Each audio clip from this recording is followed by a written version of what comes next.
আসসালামু আলাইকুম। সম্মানিত ফেসবুক বন্ধুরা, সকলকে আন্তরিক সালাম, ভালোবাসা এবং শুভকামনা জানাচ্ছি।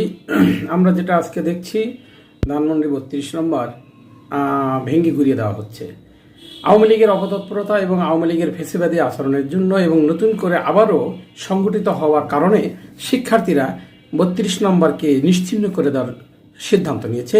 এবং সকাল 8টা থেকে 8টায় শাহবাগ থেকে শুরু করে 9টার দিকেই এই বুলডোজার নিয়ে এসে ভাঙ্গার কথা। হয়তো অল্প কিছুক্ষণের মধ্যেই ভাঙ্গার কাজ শুরু হবে। শিক্ষার্থীরা আস্তে আস্তে 9টার মধ্যে আসা শুরু করেছে এবং এরকমই একটি লাইভ সম্প্রচার হচ্ছে সরাসরি।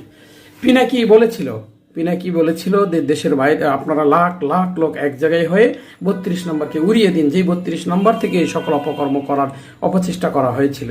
এবং এই 32 নম্বরকেই কেন্দ্র করে এরা নতুন করে আন্দোলনের দানা বাঁধছে। এই নতুন করে ওই অপতৎপরতার পরে, ফ্যাসিবাদী আচরণের পর, গণহত্যার পরে আবার যখন আওয়ামী লীগ নতুন করে আবারও আন্দোলনের দানা বাঁধছে এবং সেই সাথে নতুন করে আবার স্বপ্ন দেখছে বাংলাদেশে ফেরার, সেই জন্য শিক্ষার্থীদের গায়ে আগুন জ্বেলে উঠেছে। এই কারণে শিক্ষার্থীরা এই 32 নম্বরকে নিশ্চিহ্ন করার জন্য সকলেই সমবেত হয়েছে। আপনারা দেখতে পাচ্ছেন আমার পিছনে এমনটি দেখানো হচ্ছে লাইভে।